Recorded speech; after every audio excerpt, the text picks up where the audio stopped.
Hi hello. আহ, আপনাদের exam date already চলে এসেছে। আপনারা যারা এখন পর্যন্ত পড়াশুনো স্টার্ট করেননি, এখন অনেক সময় পড়ে আছে।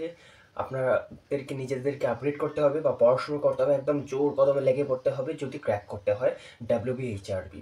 তো ক্র্যাক করতে হলে আপনাদেরকে কন্টিনিউয়াসলি পড়াশুনো করতে হবে। তার সাথে কী করতে হবে? তার সাথে হচ্ছে নোটগুলোকে কন্টিনিউয়াসলি, আমার দেওয়া নোটগুলোকে কন্টিনিউয়াসলি পড়াশুনো করে যেতে হবে। এইটুকু গ্যারান্টি দিতে পারি যে আমি যা কন্টেন্ট আপনাদের জন্য নিয়ে আসছি তার মধ্যে থেকে পুরো কোয়েকশন বা পুরো কম্পিটিটিভ এক্সামে যা যা কোয়েকশন আসবে সবগুলো কমন পড়ে যাবে। তো দেরি না করে এখনই লেগে পড়ুন। সব কিছু কাজটা ছেড়ে দরকার হলে একটুখানি ঘুম কমিয়ে দিন, কিন্তু আপনাকে স্টার্ট করতে হবে ইমিডিয়েটলি। আর এখনও যদি স্টার্ট না করে থাকেন তাহলে কিন্তু খুব চাপ হয়ে যাবে। যারা যারা এখনও স্টার্ট করেননি আজ থেকে স্টার্ট করে দিন। তো আজকে আমাদের নতুন একটা টপিক, সেটা হচ্ছে নিউট্রিশনের উপর অনেকেই বলেছিলেন যে একটা ভিডিও রেডি করার জন্য। তো আমি চেষ্টা করেছি ইনক্লুড করার জন্য সব কিছু, ইচ অ্যান্ড এভরিথিং।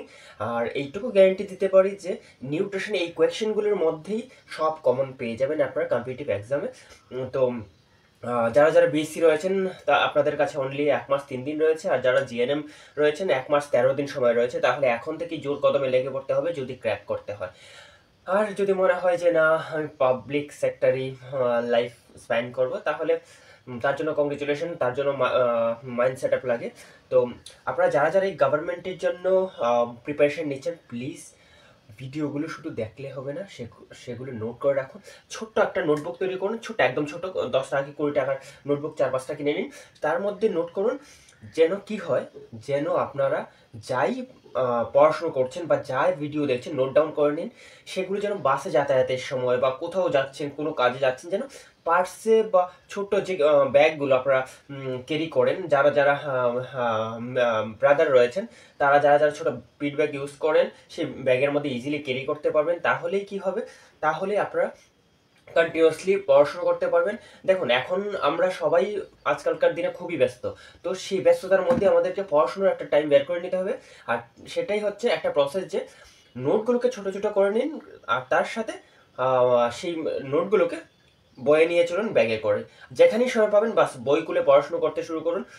কে কি বললো আর কে কি ভাবলো সেটা নিয়ে এখন মাথা ঘামাবেন না। মাত্র সময় আছে 1 মাস 3 দিন। বলতে গেলে অনেকটাই সময়, আবার বলতে গেলে একদমই সময় নেই। যারা যারা পড়াশোনা স্টার্ট করে দিয়েছেন তাদের কাছে একদমই সময় নেই, আর যারা এখনও স্টার্ট করেননি অনেক সময় আছে। স্টার্ট করুন ক্র্যাক করতে হলে। আর ক্র্যাক করতে হলে নোট। তাহলে চলুন আজকের পর্ব স্টার্ট করি। নিউট্রিশন নিয়ে আমি 3টে ভিডিও টোটাল আপনাদের কাছে নিয়ে আসবো, আর 3টের মধ্যে ইচ অ্যান্ড এভরিথিং আমি ইনক্লুড করে দেবো। এই 3টে ভিডিও দেখলে আমি এইটুকু গ্যারান্টি দিতে পারি যে নিউট্রিশনে এর চেয়ে বাইরে কিছু পড়তে হবে না। ওকে, দেরি না করে চলো স্টার্ট করি। ডিসপ্লেতে অলরেডি দেখতেই পাচ্ছেন যে 1 গ্রাম কার্বোহাইড্রেট গেভস। যা যা কোয়েশ্চেন রয়েছে ভীষণ ইম্পর্টেন্ট, নোট ডাউন করে রাখুন। এমন নয় যে বুকের সামনে বা বইগুলো ঘেটে যা সামনে পেয়েছি, যা ইজি পেয়েছি সেগুলোই অনেক কিছু ঘেটে তারপর যেগুলো আপনাদের কন্টিনিউ কম্পিটিটিভ এক্সামে এসছে সেইগুলোকেই ডিসপ্লেতে করা বা আপনাদের কাছে ভিডিও তৈরি করা ইজ আমার জন্য একটা চ্যালেঞ্জ, যে আমি যা ভিডিও তৈরি করবো সেগুলো যেন আপনারা কমন পেয়ে যান পরীক্ষা হলে, আর তাতেই আমি খুশি। ঠিক আছে, তাহলে চলুন। 1 গ্রাম অফ কার্বোহাইড্রেট পুরো নামও আসতে পারে বা সিএইচও আসতে পারে। কার্বোহাইড্রেটকে শর্ট ফর্ম আমরা সিএইচও বলে যেটা থাকি, গিভস 4 কিলো ক্যালোরি। আমরা যে প্রত্যেক দিন নিজেরা দৈনন্দিন জীবনে কাজ করে থাকি, সেই কাজের যে এনার্জি সোর্স কোথা থেকে আসে? কার্বোহাইড্রেট। তো কার্বোহাইড্রেট সিএইচও, তো carbohydrate gave 4 kilo calorie, 1 gram carbohydrate. Okay, then next is the 1 gram protein. 1 gram protein gives 4 kilo calorie and 1 gram fat gives 9 kilo calorie. ওকে, তো এখন হচ্ছে আপনাদেরকে জিজ্ঞেস করতে পারে 1 গ্রাম কার্বোহাইড্রেট কত ক্যালোরি দেয়? 4, 3, 9 ক্যালোরি বা 10 ক্যালোরি সে মেনশন করে রাখতে পারে। তাহলে আপনাদেরকে 4 মাল্টিপল চয়েস যেহেতু আসবে, 4 অপশনটাকে চুজ করতে হবে। আর তার সাথে হচ্ছে protein 4 kilo calorie and fat 9 kilo calorie. Okay, then most important source of energy for human body most important source, যেটা আমি প্রথমেই বলেছি কোয়েশ্চেনে, সেটা CHO, carbohydrate. Okay, next, which is the good cholesterol is the HDL. এইচডিএলকে আমরা বলি good cholesterol বা ভালো কোলেস্টেরল। আর সেটা কেন সেটা আমি এক্সপ্লেন করছি। আর এইচডিএল এর ফুল ফর্ম হচ্ছে হাই ডেন্সিটি লিপোপ্রোটিন। অ্যান্ড যদি তার এগেনস্ট বলি যে ব্যাড কোলেস্টেরল কাকে বলা হয়, তাহলে এলডিএল, লো ডেন্সিটি লিপোপ্রোটিন। তো হাই ডেন্সিটি লিপোপ্রোটিন কেন গুড কোলেস্টেরল? আমাদের সবের বডিতেই কোলেস্টেরল আছে, কিন্তু কারোর বডিতে কম, কারোর বডিতে বেশি। কি করে সেটা বুঝতে পারি? Blood test. এখন হচ্ছে তাহলে আমরা ব্লাডের মধ্যে কি কোলেস্টেরল রয়েছে বা কতটা পার্সেন্ট কোলেস্টেরল রয়েছে সেটাই আমরা জাজ করি, রাইট? তো এলডিএইচ কি করে? এলডিএইচ কি করে? আমাদের বডির মধ্যে, বডি নয়, সার্কুলেশনের মধ্যে যে মানে ব্লাডের মধ্যে যে কোলেস্টেরলগুলো রয়েছে সেগুলোকে সে বাইন্ড করে নিয়ে কোথায় ডিপোজিট করে? লিভারে ডিপোজিট করে। আর সেই কারণে ওকে বলা হয় গুড কোলেস্টেরল। যদি আমাদের সার্কুলেশন থেকে কোলেস্টেরলকে টেনে নিয়ে লিভারে ডিপোজিট করে, তাতে কি হবে? সার্কুলেশন ব্লকেজ হবে না, কারোর মায়োকার্ডিয়াল ইনফ্রাকশন হবে না, মানে এমআই হবে না, বা কারোর ইসকেমিক স্ট্রোক হবে না, বা ডিবিটি জাতীয় কোনো ডিজিজ হবে না যদি এইচডিএল বেশি থাকে। ওকে, তাহলে এলডিএল কী কাজ করে? এলডিএল তার ঠিক অপোজিট কাজটা করে থাকে। কী কাজ করে থাকে? এলডিএল হচ্ছে আপনার ডিপোজিট, যে কোলেস্টেরলগুলো লিভারে ডিপোজিট থাকে, সেই ডিপোজিট লিভার কোলেস্টেরলগুলোকে সে ব্লাডে নিয়ে আসে, মানে সার্কুলেটিং সিস্টেমে নিয়ে চলে আসে। সেই কারণে সেটাকে বলা হয়, কি বলা হয়? LDH, low density. হ্যাঁ, এখানে মেনশন করেছি which of the following is the most associated with the atherosclerosis. আমি এতক্ষণ বললাম যে এমআই বা স্ট্রোক, তো সেখানে কি হয়? ডিপোজিট হয়, ফ্যাট ডিপোজিট হয়। আর সেই ফ্যাট ডিপোজিটটাকে দুটো নামে আমরা চিনে থাকি, এক হচ্ছে প্লাগ, বা দ্বিতীয় হচ্ছে অ্যাথেরোস্ক্লিরোসিস। তো আমাদেরকে কোয়েশ্চেন জিজ্ঞেস করতে পারে যে এমআই এর ব্লকের জন্য কে রেসপন্সিবল? ফার্স্ট প্রায়োরিটিতে যাবে অ্যাথেরোস্ক্লিরোসিস, অ্যান্ড সেকেন্ড প্রায়োরিটিতে যাবে প্লাগ। যদি প্লাগ আর অ্যাথেরোস্ক্লেরোসিস দুটোই অপশনে থাকে, তাহলে আপনাদেরকে চুজ করতে হবে অ্যাথেরোস্ক্লেরোসিস। আর যদি না থাকে তাহলে প্লাগ চুজ করতে পারেন বা অ্যাথেরোস্ক্লেরোসিস চুজ করতে পারেন। ওকে, দেখ sickle cell anaemia. Sickle cell anaemia কি? সিকেল সেল এনিমিয়া হচ্ছে like it's a blood cell disease. Okay, blood cell তার নর্মাল শেপে না থেকে সে বিভিন্ন টাইপের সে তার শেপ করে। তার ফলে কি হয়? ব্লাড সার্কুলেশন, যে ব্লাডগুলো কন্টিনিউয়াস সার্কুলেট হচ্ছে, সেগুলো স্টাক হয়ে যায়। কোথায় স্টাক হয়ে যায়?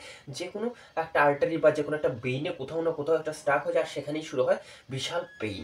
তো সিকেল সেল এনিমিয়ার alpha chain of globulin is normal. তো আলফা গ্লোবিউলিনের আলফা চেইনটা কি থাকে? Normal, but beta cell chain is abnormal. আমি মেনশন করে দিয়েছি, যেহেতু এটা আমাদের কি নিউট্রিশন, তাহলেই সেই কারণে আমাদের পড়তে হবে amino acid and essential amino acid and non essential amino acid. Most important দুটো কোয়েশ্চেনই, আর দুটোর মধ্যে একটা আসতে পারে। এই ভিডিও লাস্ট পর্যন্ত আপনারা প্লিজ কন্টিনিউ করবেন। আমি সবগুলো অ্যামাইনো অ্যাসিড অ্যান্ড সবগুলো নন এসেনশিয়াল অ্যামাইনো অ্যাসিডগুলোকে মেনশন করে দিয়েছি। আর একটা কোয়েশ্চেন তো পাক্কা পেয়ে যাবেন আপনারা। তাহলে beta cell, beta chain of abnormality is the 6 number of amino acid বা glutamic acid, non essential amino acid is replaced by valine, সেটা হচ্ছে essential amino acid. Note down করা লাগবে, ইম্পর্টেন্ট আছে। দেখ, a patient with prolong protein deficiency, পেশেন্টের কী হয়েছে? প্রলং প্রোটিন ডেফিসিয়েন্সি হয়েছে, will manifest with the low plasma protein. Plasma প্রোটিনের কত পার্সেন্ট থাকে? 55% প্লাজমা প্রোটিন আমাদের বডিতে থাকে। আর তার মধ্যে মেইন কে রয়েছে? মেইন হচ্ছে অ্যালবুমিন, তারপর হচ্ছে গ্লোবিউলিন। তো সেগুলোকে আমরা ওয়েল প্রোটিন বলে থাকি। Which will be effect the maintenance of oncotic pressure. তো প্লাজমা প্রোটিন কী করে? অঙ্কোটিক প্রেশার, যাদের লিভার প্রবলেম রয়েছে বা ইলেকট্রিক চেক করে থাকেন, যাদের কি রয়েছে প্রোটিনের পার্সেন্টেজ, ওখানে কি দেখা যায়? অ্যালবুমিন আর গ্লোবিউলিন। সেগুলো কি প্রোটিন? সেগুলো হচ্ছে আমাদের প্লাজমা প্রোটিন। ওকে, তো প্লাজমা প্রোটিন আমরা কোথায় দেখতে পাচ্ছি? কি টেস্টে? সেটা হচ্ছে এলএফটিতে অ্যালবুমিন গ্লোবিউলিন রয়েছে। আর সেগুলো কি মেনটেন করে? সেগুলো হচ্ছে স্পেশালি হচ্ছে অ্যালবুমিন কি মেনটেন করে? সেটা হচ্ছে অঙ্কোটিক প্রেশার। ঠিক আছে, তো আমাদের অঙ্কোটিক প্রেশার কি রয়েছে সেটাও ভীষণ ইম্পর্টেন্ট। আমি ব্র্যাকেটে দেখুন মেনশন করে দিয়েছি। 25 to 30 mm of Hg। যখনই প্রেশার আসবে তার একক অলওয়েজ mm of Hg আসবে, সে কারণেই আমি mm of Hg মেনশন করে রেখেছি। আর হচ্ছে তার প্রেশার কি 25 থেকে 30 mm of Hg। Okay, next এটা should be taken with a iron supplement. Iron supplement আমরা যখনই নিয়ে থাকি, স্পেশালি আয়রন সাপ্লিমেন্ট কারদের দেওয়া হয়, কনসিভ করার পর প্রেগনেন্ট উমেনদের দেওয়া হয় iron supplement and folic acid. তো ফলিক অ্যাসিড কনসামশন আগে থেকেই স্টার্ট করতে হয়, অ্যান্ড আয়রন সাপ্লিমেন্ট আফটার কনসামশন তো স্টার্ট করতে পারেন 3 মাসের জন্য। আর তাতে কি হয়, একটুখানি নসিয়া হতে পারে। ঠিক আছে, তো যাই হোক আমি আগেন আমার কোয়েশ্চেনে চলে আসি। সাপ্লিমেন্ট তো বলে হয়েছে যে আয়রন সাপ্লিমেন্টের সাথে কি নিতে হয়, should be taken with iron supplement multivitamin. তো অ্যাসিডিক নেচার বলেছি, তো সেই কারণে বেশিরভাগ সময় কি করা হয়, আয়রন সাপ্লিমেন্টকে এমটি স্টমাকে দেওয়া হয়। যখন এমটি স্টমাক হয় তখন কি হয়, আমাদের বডির যে অ্যাসিডিক যে কি রয়েছে, যে এনজাইমগুলো রয়েছে সেগুলো স্টমাকে সেক্রেট হয়। আর তখন সময় যদি কেউ আয়রন সাপ্লিমেন্ট নিয়ে থাকে সেটা ম্যাক্সিমাম কি হয়, অ্যাবজর্পশন হয়। তো যদি বলা হয় আয়রন কোথা থেকে অ্যাবজর্পশন স্টার্ট করে, সেটা হচ্ছে ফ্রম মাউথ বা স্টমাক থেকে স্টার্ট হয়, অলরেডি স্টার্ট হয়ে যায় অ্যাবজর্পশন প্রসেস বলেছে, অ্যাবজর্ব হয় না, অ্যাবজর্পশন কোথা থেকে স্টার্ট হয়, মাউথ থেকে স্টার্ট হয়। আর সবচেয়ে বেশি কোথায় হয়, ডিউডেনাম বা আপনার স্মল ইন্টেস্টাইন। এখন যদি দুটোই অপশানে থাকে, ডিউডেনাম আর স্মল ইন্টেস্টাইন দুটো অপশানে থাকবে, যদিও থাকে, যদি একটু ট্রিকি কোয়েশ্চেন হয় তাহলে আপনাদেরকে ডিউডেনাম চুজ করতে হবে, সবচেয়ে বেশি অ্যাবজর্পশন হয় আয়রন ডিউডেনামে।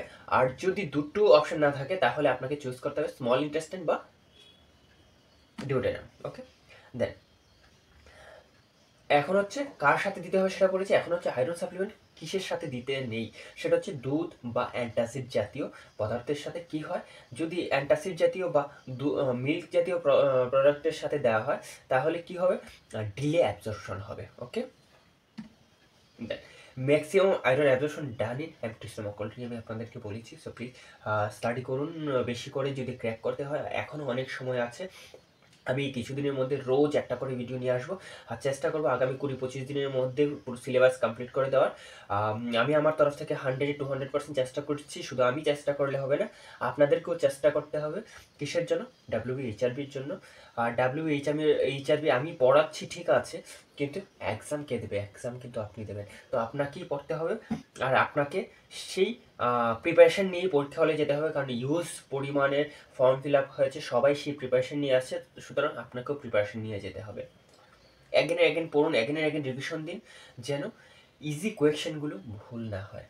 আর অবভিয়াসলি যে কোয়েশ্চেনগুলো জানবেন না, পারবেন না, সেগুলোকে অ্যাটেম্প করার প্রয়োজন নেই। তার কারণ হচ্ছে নেগেটিভ মার্কিং রয়েছে। হয়তো বা আপনি 50% ভাবছেন যে 50% শিওর যে এটা হতে পারে, আর আপনি দিয়ে আসলেন আর সেটা নেগেটিভ হয়ে গেল, তাহলে আপনি যে স্কোর করেছেন তার থেকেও আরও মার্ক কমে যাবে। আর সেখানে লোক গেইনার হয়, যারা কম অ্যাটেন্ড করবে। কম মানে এই নয় যে জানা সত্ত্বেও সে অ্যাটেন্ড করেনি, যে 100% শিওর হয়ে অ্যাটেন্ড করবে তারাই হয়তো বা সিট পেয়ে যাবে। ওকে, চলো next. Which minerals increase the level of drinking water that cause dental caries.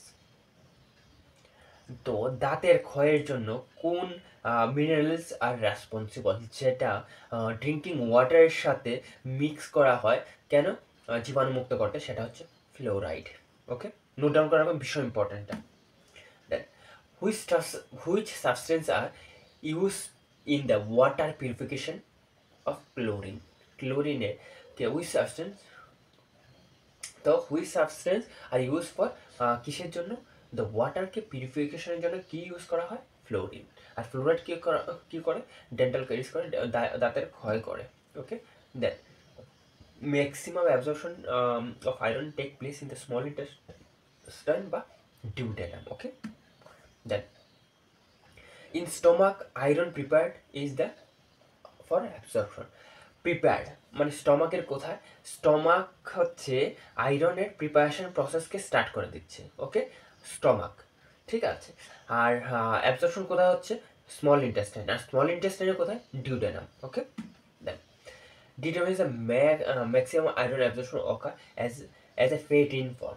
See, as a fat in form, it is stored in the liver. তো আয়রন যখন আমরা টেস্ট করে বা ডক্টর যখন আয়রন টেস্ট করতে দেন বা জাজ করতে দেন, উনি কিন্তু সিরাম আয়রন লিখেন না, উনি কিন্তু সিরাম ফেরিটিন বা ফেরিটিন নামই উনি মেনশন করে থাকেন। ইভেন আমাদেরকে প্যাথোলজিতে ফেরিটিন নামই লিখে পাঠাতে হয়। তার কারণ হচ্ছে লিভারে কী হিসেবে ডিপোজিট হয়, সেটা হচ্ছে ফেরিটিন ফর্মেট ডিপোজিট হয়। আর সেই কারণে আমাদেরকে আয়রন জাজ করতে হলে, আয়রন কত পার্সেন্ট রয়েছে সেটা জানতে হলে ফেরিটিনই চেক করতে হয়। সেই কারণে তার কারণ হচ্ছে লিভারে আয়রন ফেরিটিন ফর্মে ডিপোজিট হয়। Okay, clear?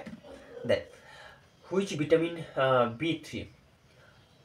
B3 help to which vitamin ও কোয়েশ্চেনটা মিস করে গেছি, সেটা হচ্ছে B3টা ভুলবশত বসিয়ে দিয়েছি প্রথমেই। সেটা হচ্ছে which vitamin help to decrease the cholesterol level. আমাদের কোলেস্টেরল লেভেল ডিক্রিজ করতে কোন ভিটামিন হেল্প করে, সেটা হচ্ছে ভিটামিন B3। সেটাকে আমরা নিয়াসিন ভাবে চিনে থাকি। এনাদের name it helps to increase the এইচডিএলকে বাড়াতে চেষ্টা করে। যে এইচডিএলকে বাড়ায় সে কী করে, ব্লাড থেকে কোলেস্টেরলগুলোকে এনে লিভারে জমা করে। আর সেই কারণে একে গুড কোলেস্টেরল বলা হয়। আর ইট হেল্পস টু কোন ভিটামিন সেটাকে প্রসেস করতে সাহায্য করে, সেটা হচ্ছে vitamin B3 niacin. Okay, next rice eater disease also known as the beri রোগের অন্য নাম কি? রাইসিটার ডিসিজ। ওকে, ভীষণ ইম্পর্টেন্ট, আসতে পারে। ঠিক আছে, এমন যেন না হয় যে আমি পড়িয়ে যাচ্ছি, এর মধ্যে থেকে কোয়েশ্চেন এসছে কিন্তু আপনারা অ্যাটেম্প করতে পারেননি বা আপনারা আনসার করতে পারেননি, তাহলে কিন্তু ভীষণই খারাপ লাগবে। সো প্লিজ কন্টিনিউয়াসলি পড়াশুনো করুন। Okay okay fine. Then lack of thiamine okay, তো lack of thiamine is cause beri. তো ভেরি কিসের জন্য হয়? থিয়ামিন কি? ভিটামিন B1 এর অন্য নাম। আমরা ভিটামিন B1কে অন্য কী নামে জানি, সেটা হচ্ছে ভিটামিন থিয়ামিন। আর থিয়ামিন বা থায়ামিনও অনেকে বলে থাকে, তো আমি প্রনাউন্সিয়েশন করি থিয়ামিন। তো the lack of thiamine cause very and it's common in, হ্যাঁ এখন বলা হচ্ছে কাদের মধ্যে এই কমন জিনিসটা পাওয়া যায়, সেটা হচ্ছে যারা পলিশ রাইস, সেটা ভীষণ ইম্পর্টেন্ট কোয়েশ্চেনে আসে। যদি কেউ polish white rice continuously consumption করে, মানে খায়, diet consistency mainly of the polished white rice, মানে কেউ যদি পলিশ রাইসের ভাত খেয়ে থাকে কন্টিনিউয়াসলি, তাহলে তার কি হবে? ভেরি হওয়ার চান্সেস হবে। তার কারণ হচ্ছে lack of thiamine.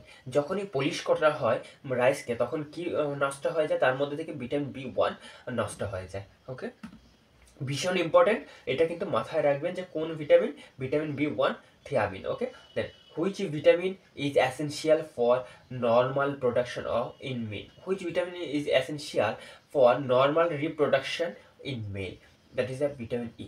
Vitamin E is the main function for man for reproductive system.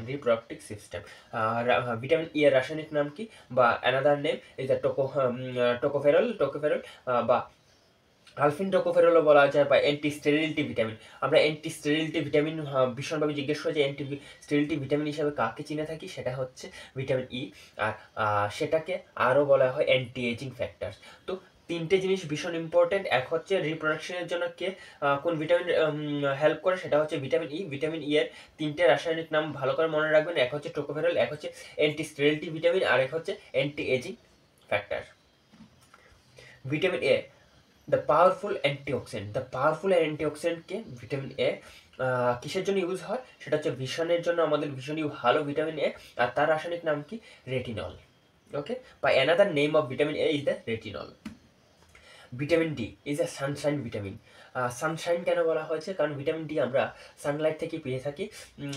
তার মানে এই নয় যে দুপুর 12টার রোদ, আর্লি মর্নিংয়ের যে সানলাইটটা আমাদের শরীরে পড়ে, আর আমাদের শরীরে কোষগুলোতে কি রয়েছে? ভিটামিন ডি অ্যাবজর্ব করার ক্ষমতা রয়েছে। সে কি করে? আর্লি মর্নিংয়ে যে রোদটা, যে প্রথম রোদ পৃথিবীর বুকে এসে পড়ে, সেই রোদটা যদি আমরা বাইরে দাঁড়িয়ে নিয়ে থাকি, তাহলে আমাদের ভিটামিন ডি এর কোনোদিনও অভাব হবে না। ওকে, সেই কারণে এই ভিটামিনকে বলা হয় sunshine vitamin. Vitamin K is the anti haemorrhagic vitamin. আমরা সবাই জানি, যদি কারো কাট ইঞ্জুরি নিয়ে আসে আমাদের হসপিটালে, বা কোথাও কোনো হ্যামারেজ হয়, তাহলে আমরা কি দিয়ে থাকি? হয়তো ইঞ্জেকশন পজ, নয়তো ভিটামিন কে। তো ভিটামিন কে কেন দেওয়া হয়? অ্যান্টি হ্যামারেজিক। ওকে। দেন হচ্ছে vitamin C, ascorbic acid. Vitamin C ascorbic acid বা ওন হিলিং বা আয়রন অ্যাবজর্পশন। তো ভিটামিন সি এর আরেক নাম কি? অ্যাসকর্বিক অ্যাসিড, মনে রাখবেন। সেটা কি করে? Wound healing. আমরা এখনও সেই পুরনো একটা কনসেপশনে বেঁচে আছি যে কোথাও আমার কেটে গেছে বা একটুখানি কোথাও স্ক্র্যাচ হয়েছে, আমি লেবু খাবো না বা টক জাতীয় কোনো জিনিস খাবো না। কিন্তু এটা অ্যাবসোলিউটলি রং। তার কারণ হচ্ছে আমরা টক জাতীয় ভিটামিন থেকে ভিটামিন সি পেয়ে থাকি, আর ভিটামিন সি হচ্ছে ওন হিলিং। যদি আমার বডিতে ভিটামিন সি না থাকে তাহলে ওন সহজে হিল হবে না। আর ভিটামিন সি ডিপোজিট মানে তার স্টোরেজ নেই আমাদের বডিতে। আমরা ডেইলি ভিটামিন সি খাবো, যতটুকু বডির প্রয়োজন সে ততটুকুই নেবে, অ্যান্ড রিমেইনিং পোর্শন কী করবে? সে এক্সক্রিটা দিয়ে এক্সক্রিট করে দেবে, মানে আমাদের মলমূত্র মলের সাথে বেরিয়ে যায়। ওকে। দেন তাহলে আমাদেরকে যদি ওন বা কারো কেটে যায়, পেশেন্টকে কী বলতে হবে? যে অ্যাটলিস্ট ডেইলি করে একটুখানি লেবুর রস বা টক জাতীয় কিছু খেতে, যেন ভিটামিন সি, টক জাতীয় যদি নাও বলি অ্যাটলিস্ট আমাদেরকে বলতে হবে from medical side ascorbic acid মানে ভিটামিন সি যেন উনি নিয়ে থাকেন। ওকে। তার কারণ হচ্ছে আদারওয়াইজ ওন হিল হতে একটু টাইম লাগবে। আরও কিসের জন্য ইউজ করা হয়? আয়রন অ্যাবজর্পশনের জন্য। আমি বলেছিলাম যে অ্যাসিডিক নেচার চাই, তো সেই কারণে লেমন জুসের সাথেও দেওয়া হয়। Okay. Then which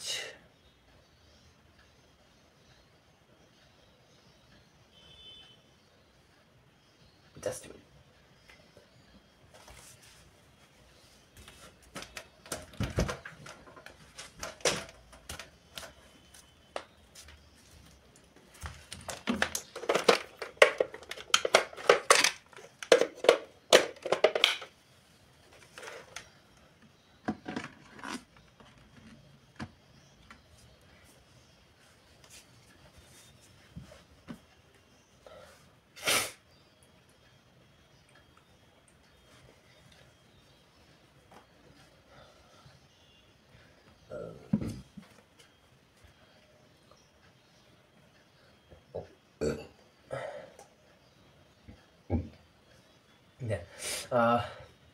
which vitamin deficiency cause burning feet, burning feet syndrome.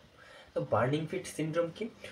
সেটাকে আমরা নিউরোপ্যাথিও বলে থাকি। ভিটামিন বি6 যদি কম হয়, মনে হবে যে আমার পায়ের পাতাগুলো বা হাতের হাতগুলো কী হচ্ছে, পেরিফেরাল সাইডগুলো একটুখানি জ্বালা করছে, বা একটুখানি মনে হবে যে ভীষণভাবে জলে ডুবিয়ে রাখলে ভালো লাগছে, বা জাস্ট লাইক হালকা যদি একটু লঙ্কা গরু লেগে যায় যেমনভাবে জ্বালা করবে, সেই রকমভাবে নিউরোপ্যাথি হয়।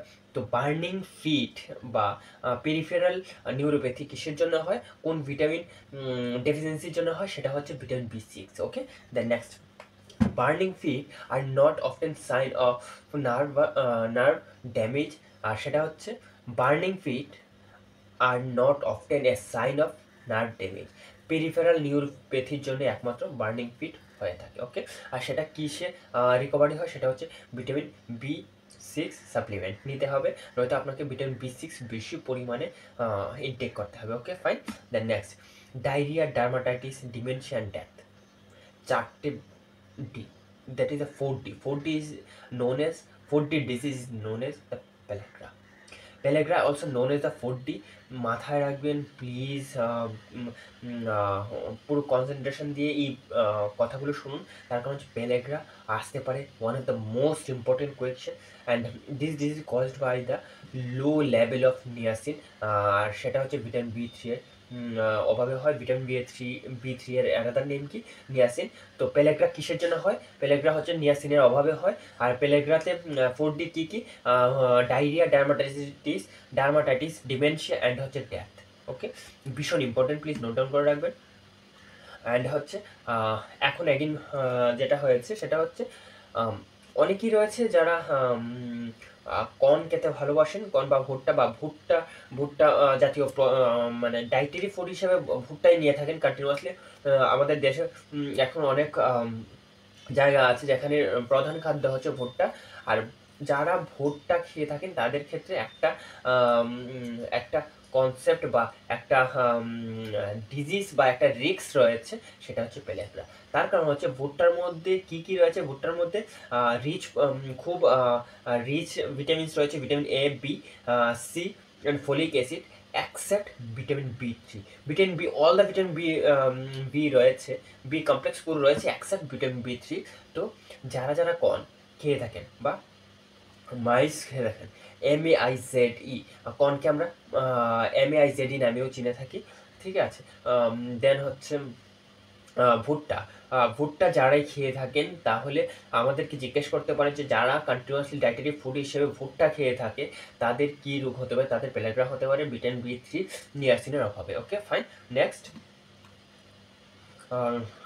এই ভিডিওর লাস্ট স্লাইড আর হচ্ছে শেষ পর্ব, সেটা হচ্ছে essential amino acid and non essential amino acid.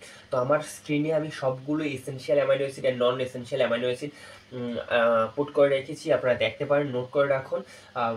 Examiner জিজ্ঞেস করতে পারে হয়তো বা দিয়ে দেবে এর মধ্যে কোনগুলো বা কোন অ্যামাইনো অ্যাসিডকে ইসেনশিয়াল অ্যামাইনো অ্যাসিড বলে থাকে। সেখানে হয়তো একটা অ্যামাইনো অ্যাসিডের নাম দেওয়া হবে, তিনটে নন এসেনশিয়াল অ্যামাইনো অ্যাসিডের নাম দেওয়া হবে, বা তার ঠিক উল্টো হতে পারে, এর মধ্যে কোনটি বা কোন অপশনটা নন এসেনশিয়াল অ্যামাইনো অ্যাসিড, একটা নন এসেনশিয়াল অ্যামাইনো অ্যাসিড দেবে, তিনটে এসেনশিয়াল অ্যামাইনো অ্যাসিড মিক্সড করে দিয়ে দেবে। তাহলে আপনাদেরকে সেই জিনিসটা ফাইন্ড করতে হবে। আর সে তার জন্য একটা ইজি প্রসেস বা ইজি বুদ্ধি হচ্ছে ইসেনশিয়াল নয়তো নন এসেনশিয়াল যে কোনো একটা সাইড, হয়তো বা 11টা এসেনশিয়াল অ্যামাইনো অ্যাসিড, সরি 9টা essential amino acid and non essential amino acid 11খানার মধ্যে যে কোনো একটা আপনাদেরকে পুরো মুখস্থ করে মাথায় রাখতে হবে। যখনই বলবে দুটো মিলিয়ে বলবে, আর আপনারা যদি একটা সাইড পুরো পড়েন তাহলে বুঝে নিতে পারবেন যে এর মধ্যে কোনগুলো এসেনশিয়াল আর কোনগুলো নন এসেনশিয়াল। তো আইদার আপনারা এসেনশিয়ালের সবগুলো মুখস্থ করে নিন বা মাথায় রাখার চেষ্টা করুন, অ্যাগেন পড়ুন, ইজিলি মাথায় থাকবে না, বা নন এসেনশিয়ালের সবগুলো আপনাদেরকে কী করতে হবে, স্টাডি করতে হবে। ওকে, তো এসেনশিয়াল অ্যান্ড নন এসেনশিয়াল নিয়ে আমি আর বেশি কিছু বললাম না, শুধু আপনাদের কাছে লিস্ট দিয়ে রাখলাম।